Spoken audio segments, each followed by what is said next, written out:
the moment was black. Was when MJ came in. When he came in. I ain't never. Yeah. We talking about aura. He's talking about aura. Let me tell you something. When he walked through. Just aura, that's it. Everything just aura. changed. Yeah. Alrighty, folks. Mission control, ready for launch.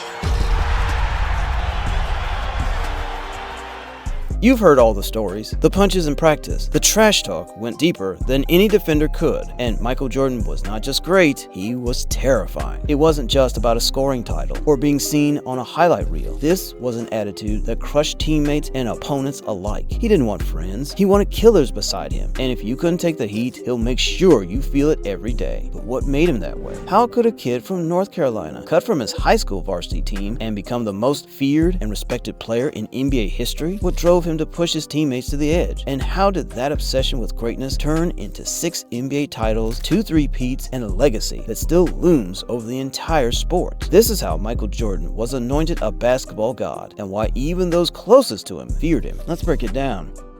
Before the rings, before the fame, before the fear.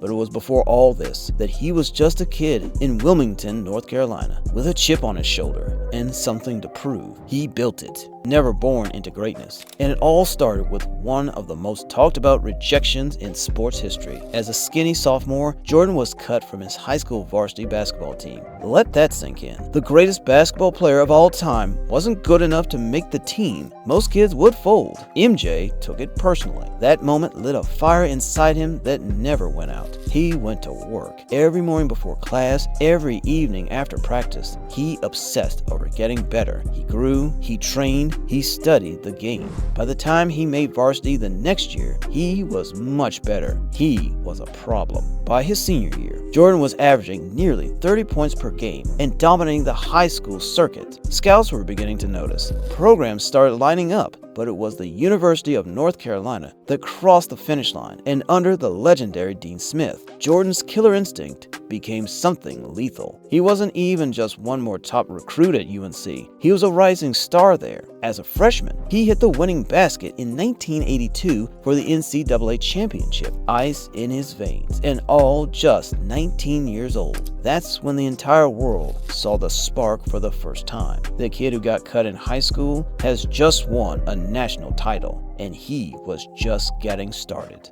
Having to knock down such a murderer game-winning shot in the NCAA title game did not make Michael Jordan a prospect turned star. It made him a future star. In 1984, Chicago Bulls drafted him 3rd overall in the NBA draft, sucked in with Hakeem Olajuwon and Sam Bowie. Yeah, Sam Bowie. It soon became evident that Jordan was given the face of the franchise as he walked into the league with a swagger most rookies would only dream of having. And most importantly, he backed that swagger up. In his rookie season, MJ averaged 28.2 points, 6.5 rebounds, and 5.9 assists. That's not upside, that's dominance. Rookie of the year, and the league began buzzing, dependence on air. The other teams were not championship laden. Bulls were inconsistent and found themselves bowing out early in playoff contention. Jordan, however, kept mounting. And then, the event that shook the NBA, the 1986 playoffs versus the Boston Celtics. Jordan scored a record-setting 63 points against Bird's legendary Celtics team. Since then, the game was lost, but Bird himself said that wasn't Michael Jordan out there. It was God in the guise of Michael Jordan. Certainly, the league took notice. This was not just a budding kid star. This was a problem. Jordan continued to improve year after year, with statistics climbing higher. The scoring champ perfected his mid-range game and increased his flight above the basket. He was brilliant as an individual, yet the Bulls could not reach the playoffs, and especially to the bad boy Pistons, who made it their mission to mess him up every time he touched the ball. And Jordan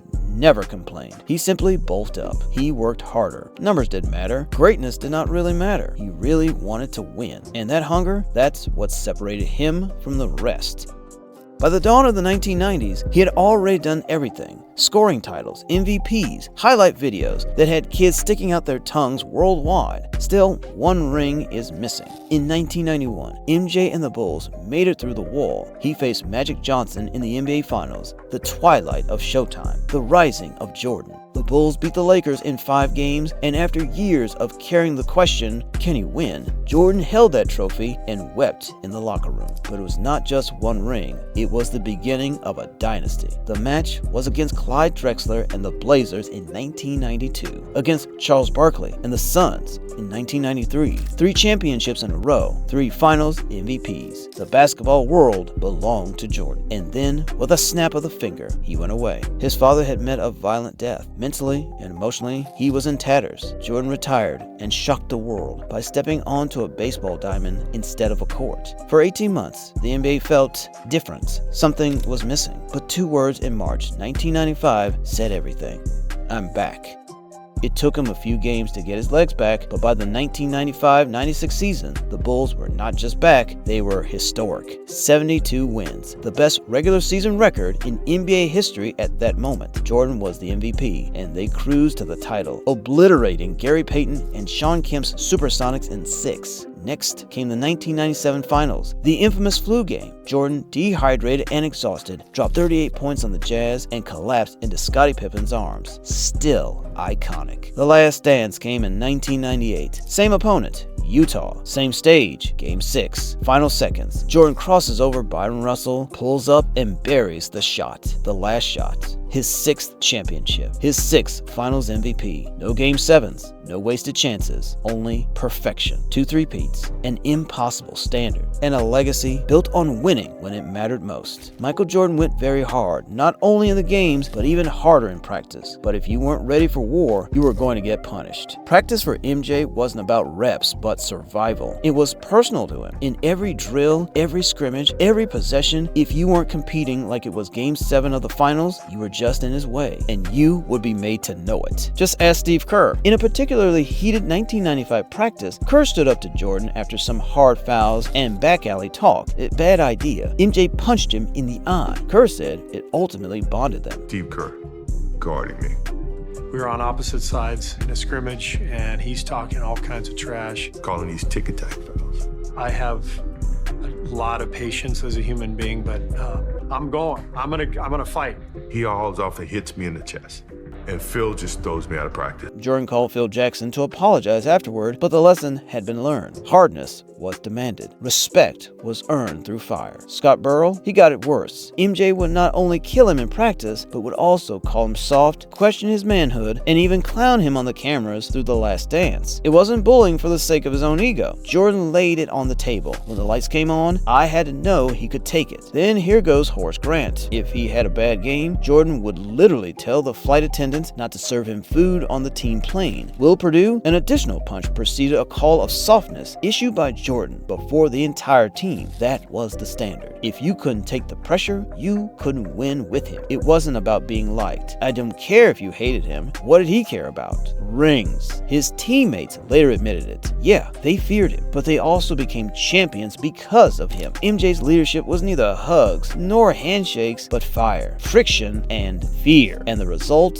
6 titles, 2 three-peats, and a team so tough that the finals felt like a walk in the park compared to practice. Michael Jordan is regarded as the greatest player the sport has ever known. During Jordan's time, China was made an even bigger basketball giant, since it is now immeasurable. Players such as LeBron James and Stephen Curry comment on how they owe their careers to MJ for their skill, work ethic, and competitive spirit. To Jordan, the very pursuit of being great and showing up in the big moments was what should be a definition of greatness. The entire approach that players now use when playing, classes to take in mind psychological toughness and physical toughness, can therefore be tracked back to him. Culturally, he took basketball from a local sport to one globally celebrated. His association with Nike sparked the creation of the Air Jordan line, now a shoe and a cultural statement. The Jordan brand became synonymous with success, style, and swagger. Jordan's influence transcended sports and seeped into music, fashion, and even Hollywood to become a worldwide symbol of greatness. The psychology of MJ's mindset is legendary, turning any each challenge into fuel for his competitive fire became the playbook for modern-day athletes. Whether it was his flu game in the 1997 finals or his unwavering leadership, Jordan showed that mental toughness was just as important as physical ability. "I can accept failure, but I can't accept not trying," epitomizes his philosophy on the court and in life. Statistically unassailable. 6 NBA championships, 5 MVP awards, 14 All-Star appearances, and iconic moments for an epoch. From buzzer beaters to the NBA Finals, so many narratives that have endeared Jordan are not just numbers, but stories behind the very people they inspire, and thousands of aspiring athletes everywhere. His case for being the GOAT rests not just on the statistics, but on how he changed the game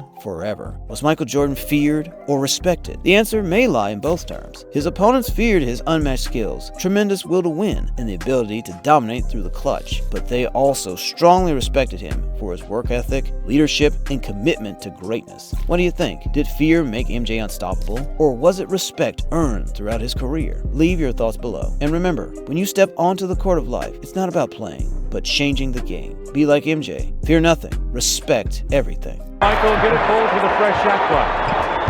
MJ. Oh, he did it! Michael shakes the finger.